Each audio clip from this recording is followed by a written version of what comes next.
Welcome to the Ignite Podcast, the only healthcare marketing podcast that digs into the digital strategies and tactics that help you accelerate growth.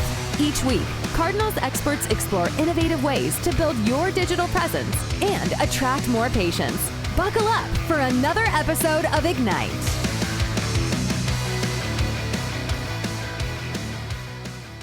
What's up, everybody? Excited to have you all here with me today. Alex Membrillo, CEO of Cardinal Digital Marketing, and I've got John McAlpin, our SEO Director here at Cardinal, and we're going to have fun today. We're going to talk about something you don't hear on a lot of healthcare marketing podcasts. We are going to talk about link building. John, welcome to Ignite. Thanks for having me back.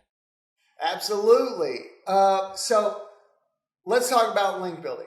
Essential component, and everybody has read somewhere that you need to build links, but many wonder, does that happen like accidentally, or do I need to do something as a medical practice? What is link building as it relates to most medical groups? Your multi-location orthopedic, dentist, orthodont, what is it for them? Let's just talk about the straightforward definition. Link building is the practice of getting another website to link to you. The next question is, why do we want to do that? Yes. And why do we want to do that, John? Two reasons. One, we want users to find us from other websites. Because if you put out a website with 0 links, how is anyone going to find you? And two is we want Google to find us. And link building is one of the ways we get Google to discover our site. And the more sites that link to us, the more trustworthy and authoritative our site becomes. Okay, I gotcha. So it's important for Google's eyes and to draw in potential patients.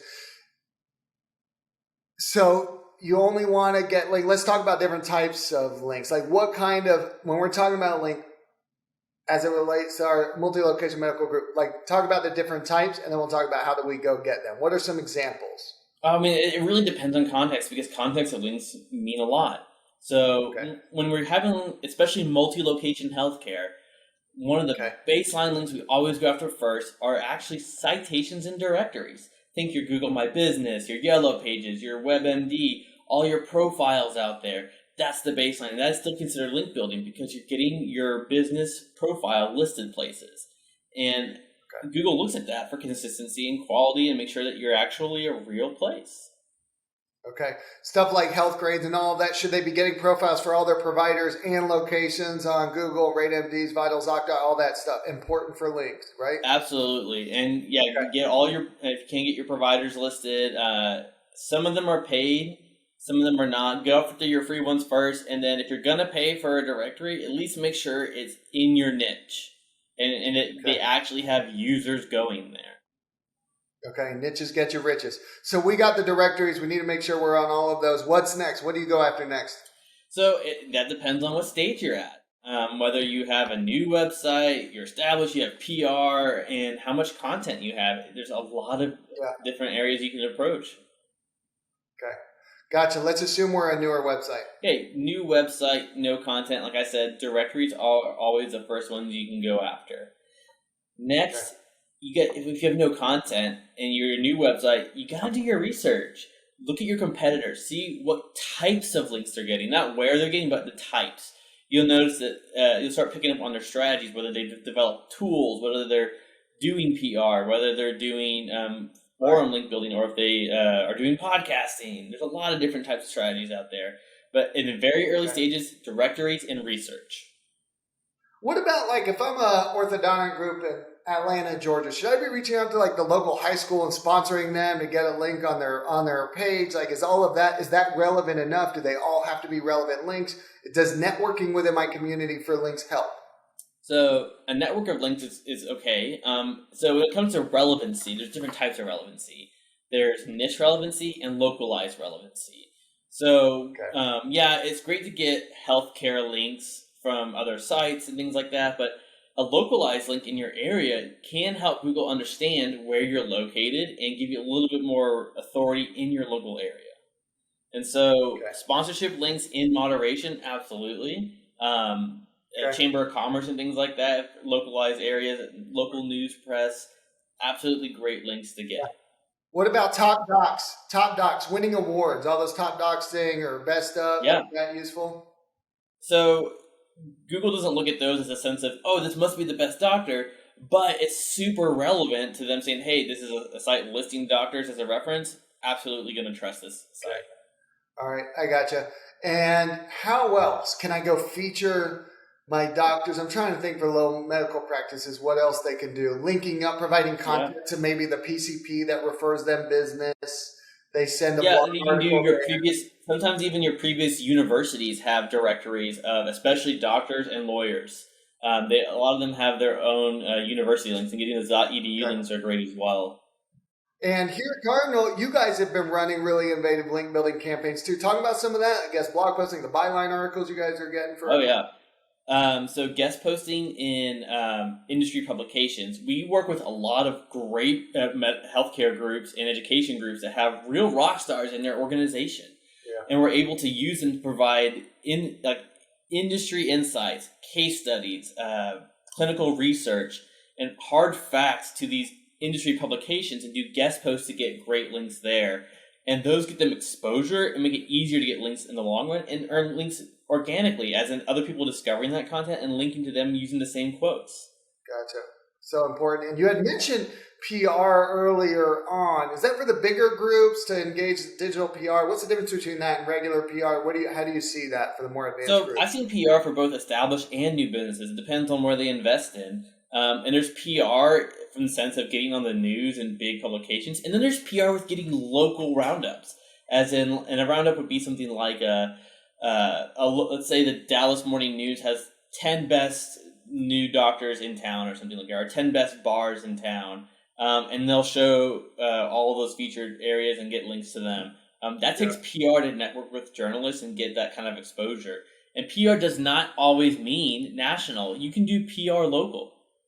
And things like that can definitely help you get some great, powerful, both relevant and local links. Best kind of links. I wish more groups signed up with local PR companies and stuff. There's only so much we can do on the web, but those are actually the best links, aren't they? But that's where SEO comes into play, though, Alex, is when you have PR, they'll get you the press, but journalists oftentimes don't think about links. And sometimes they'll have policies about not linking, but sometimes they'll just not even think about the link. Mm-hmm.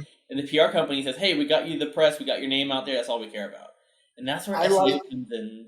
You're absolutely right. It's a good point. I like to train clients, and I learned this myself a long time. Before agreeing to any byline article, to any feature in the news or whatever, you say, we're going to need a link to our brand when we do this interview. Is that okay? Absolutely. Clients need to start thinking that way so they don't do any PR or any kind of speaking, nothing without agreeing to a backlink. Yeah, I just had a new link last week where one of our medical schools, they were listed in a bunch of medical schools in their area, and no one had a link. And they were actually a partner, and we were able to reach out and say, hey, we represent the school. We know we're partners. We love working with you. And we noticed that we used to have a link here, but we don't. And it's what we call an unlinked brand mention. And we were able to secure a link on this page with all their competitors listed, but our client had the only link. Yeah. Infographics guides useful at all? Still, infographics are one of they're difficult because you have to produce them and find something unique and actually produce them. But once you have the infographic, really easy to get links because they're useful, they provide value, and a lot of people want to link to them and use them and link back to you as the resource.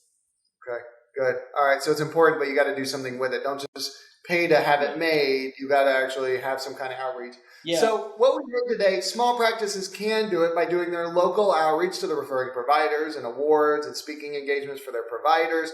They can also engage with an SEO company, and those people will go find links for them. So there's lots of different things, but important to do. Would you say, like, when you get a new site, a newer practice, building out their on-site content or link building, which one more important, John? Let's assume they don't rank well. It's a chicken and the egg. You can't rank without links because, you can rank, but not as easily. If you just had content, it would take you could rank number one, but it would take you so much longer. You still need links for that authority. It's still a major pillar of SEO. Yeah. But you can't no one's going to link to you if you don't have any content. You need both. That's right. And to figure out what content you should be writing that's going to be linkable, where do you go? Any sites that help? So first, I look at keyword research and then competitors. See what kind of links you're getting, what pages are getting linked to, what content's performing well, and then keyword research. What are the users looking for? What is something that no one's done yet? Yeah.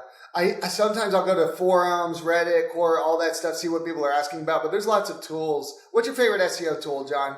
Let's tell everybody for content ideas. For content ideas, honestly, Google. You do it manually. Google. I do Google, and then the people also ask. I'll ask a question and dive down that rabbit hole. There's a new tool that just is in the stage between beta and launch called Also Asked. We were using that for a long time where it graph out the line of questions that people would ask in order. But that just got out of beta, and they're about to launch it for the paid version. So it's unavailable at the moment, but you can get the free version just going straight to Google. One of the best keyword research tools there is. All right, I love it. John, we talk about link building and content, how medical practices can accelerate their rankings increase by generating good, local, relevant links. Thank you for joining me on Ignite. Thanks. I'll see you in the next one.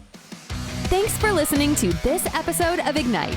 Interested in keeping up with the latest trends in healthcare marketing? Subscribe to our podcast and leave a rating and review. For more healthcare marketing tips, visit our blog at cardinaldigitalmarketing.com.